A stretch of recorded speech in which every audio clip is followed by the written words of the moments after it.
SG Consultancy Services. Study MBBS in Russia, Philippines, Uzbekistan.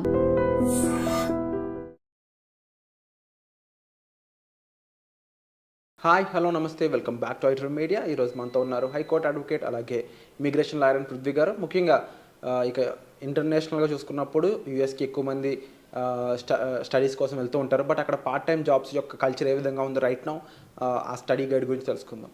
Hi sir. Hi Virat. Sir, US part time job guide ఎలా ఉంటుంది? అసలు వెళ్ళే వాళ్ళు students అక్కడ ఏం తెలుసుకోవాలి, పార్ట్ టైంకి సంబంధించి ఎటువంటి జాగ్రత్తలు తీసుకోవాలి?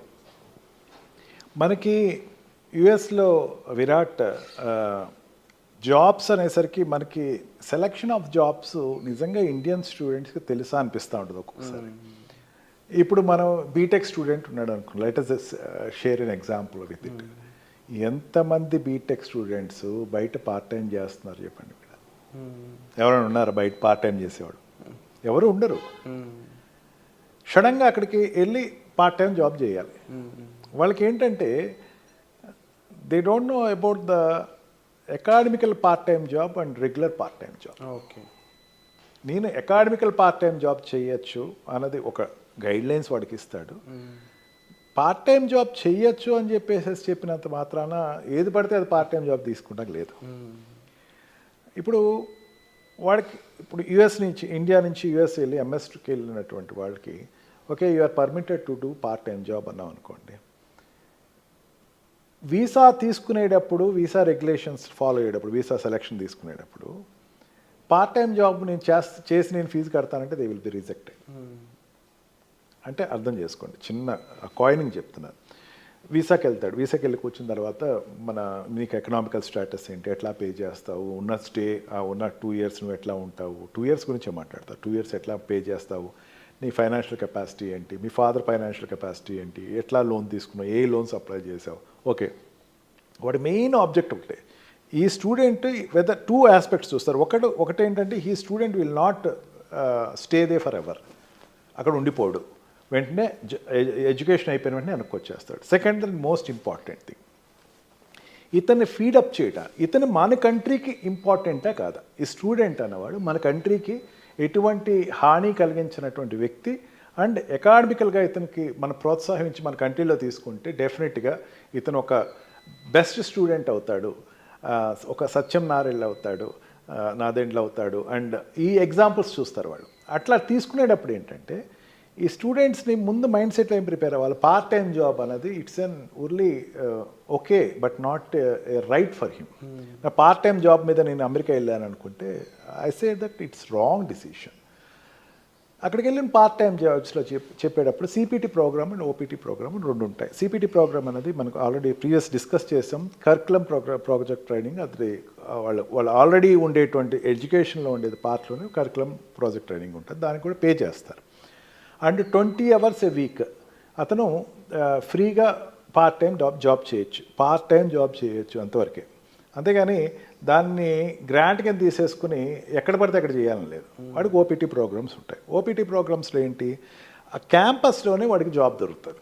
యూనివర్సిటీ క్యాంపస్లోనే వాడికి ఒక జాబ్ దొరుకుతుంది. అక్కడ university is like A village, ఒక పెద్ద ఆర్గనైజేషన్ అది.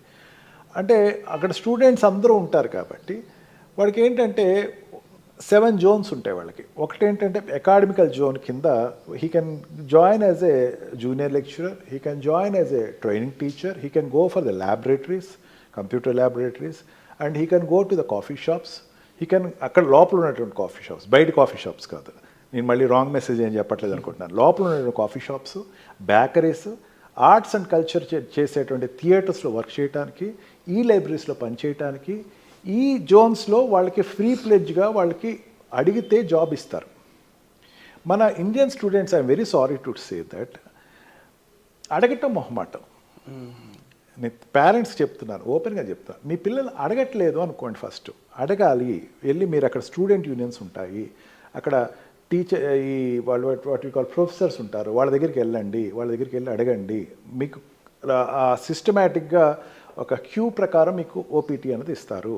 వెయిట్ చేయండి, వెయిట్ చేసిన తర్వాత అదేమి 2 years వెయిట్ చేయక్కర్లేదు, కొన్నాళ్ళు వెయిట్ చేయండి. వెయిట్ చేస్తే మీకు ఆల్రెడీ ఒక ఓపీటీ ప్రోగ్రామ్ ఇస్తారు. I'm subject to the correction. ఇది రెప్యుటేటెడ్ యూనివర్సిటీస్ గురించే మాట్లాడతా. అన్ని యూనివర్సిటీస్లో నేను ఏదో యూఎస్ వెళ్ళిపోయాను, యూనివర్సిటీలో జాయిన్ అయ్యానంటే నాకు సంబంధం లేదు. I'm taking back my statement. Reputed యూనివర్సిటీలో మీరు వెళ్ళిన తర్వాత ఓపీటీ ప్రోగ్రాము ఖచ్చితంగా మీకు ప్రొవైడ్ అవుతుంది. కొంచెం లేట్ అవుతుంది. అప్పటి వరకు పేరెంట్స్ అన్నవాళ్ళు కొంచెం జాగ్రత్తగా చూడండి.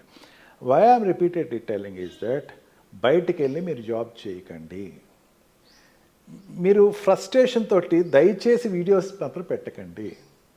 నిన్న డే బిఫోర్ ఎస్టర్డేయో ట్రంప్ చాలా స్ట్రాంగ్ స్టేట్మెంట్ ఇచ్చాడు. నీ యొక్క ప్రతి వాడి యొక్క ఫేస్బుక్, యూట్యూబ్లో మేము వెరిఫై చేస్తాము, మీ అన్నీ మాకు ఓపెన్ చేసి చూపించాలి. హ్యాటెడ్నెస్ టువర్డ్స్ ద కంట్రీ ఉంటే మిమ్మల్ని వెంట ఇంకా అసలు ఎప్పటికీ యూఎస్ రానివ్వకుండా చేస్తాము అంటే ఎంత జాగ్రత్తగా ఉండాలి. చాలా వీడియోస్ చూస్తున్నాను.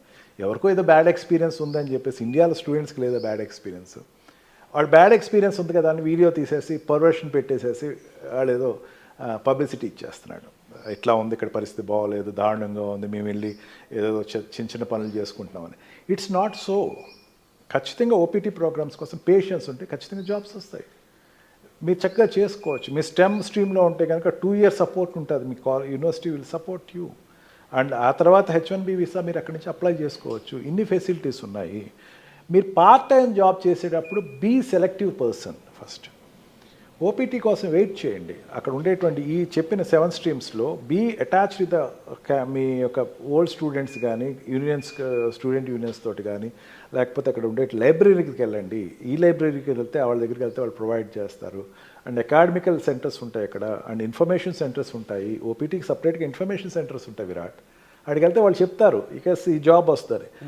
అంతేగాని అక్కడ రాజకీయాలు ఏం జరగవు. నువ్వు ఫస్ట్ కమ్ ఫస్ట్ గో అంతే. నువ్వు ఎవరు పాపం ముందు అడిగారు వాళ్ళు ప్రొవైడ్ చేస్తారు. బట్ సింపథెటికల్గా మీరు ప్రొఫెసర్స్ దగ్గర చెప్పుకోవచ్చు, సార్ నా పరిస్థితి బాగోలేదు, ప్లీజ్ హెల్ప్ మీ అని చెప్పి మెయిల్సే. మీరు మెయిల్స్ పెడితే వాటి వెంటనే రెస్పాండ్ అవుతాడు. ఎక్కడో చోట ఓపీటీలో పెడతాడు మీకు. అంతేగాని don't go outside the campus and do any private job and bring risk to your parents who are in India. ఇండియాలో ఉండేటువంటి మీ పేరెంట్స్కి రిస్క్ తీసుకురాకండి. మళ్ళీ అక్కడి నుంచి డిపోర్ట్ చేస్తారనుకోండి, మా వాడు ఎందుకో అక్కడ చూడండి ఆ కక్ష కట్టేసిన అమెరికా ట్రంప్ కక్ష కట్టేశాడని చెప్పి ఒక ప్యానిక్ అయిపోతున్నాడు పేరెంట్. దయచేసి నిజంగా నాకు ఫోన్ కాల్స్ వస్తున్నాయి విరాట్, అందుకే బాధ అనిపిస్తుంది. మా అబ్బాయి అంటే చాలా మంచివాడండి, అక్కడి నుంచి నెట్టేశారండి. నో, మీ అబ్బాయిది ఏదో ఒక ప్రాబ్లం ఉందని ముందు అర్థం చేసుకోండి. ఫస్ట్ విషయం మీద ప్రొఫెషనల్స్తో మాట్లాడాలి. Yes, and never go for the local politics. మీరు లోకల్ పాలిటిక్స్కి వెళ్ళకండి, స్టూడెంట్ పాలిటిక్స్లోకి వెళ్ళకండి. వెళ్ళామా, మీరు అక్కడ చదువుకున్నారు, ఉన్న టైంలో పీరియడ్లో మీరు అక్కడ జాబ్ ఓపీటీ ప్రొవైడ్ చేశారా, ఉన్నారా, అంతవరకే ఉండండి. Don't agitate against the what we call the government of US or US people. మొన్న ఈ మధ్యనే ఒకళ్ళని స్టూడెంట్ డిపోర్ట్ చేసింది, ఆమె పారిపోయి కెనడాకి వెళ్ళాల్సి వచ్చింది. Why it is Srinivasan, why it is so, because of local politics which she involved.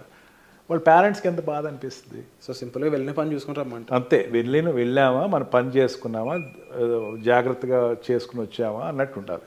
ఇక్కడ హైదరాబాద్ వచ్చేవాళ్ళు ఉంటారు, ఊర్ల నుంచి వచ్చేవాళ్ళు ఉంటారు, లేకపోతే నార్త్ ఇండియా నుంచి వచ్చేవాళ్ళు ఉంటారు, సౌత్ ఇండియా నుంచి వచ్చేవాళ్ళు, అది అంతవరకు ఉంటారు. పని చేసుకున్నామా, ఉన్నామా, ఏదైనా.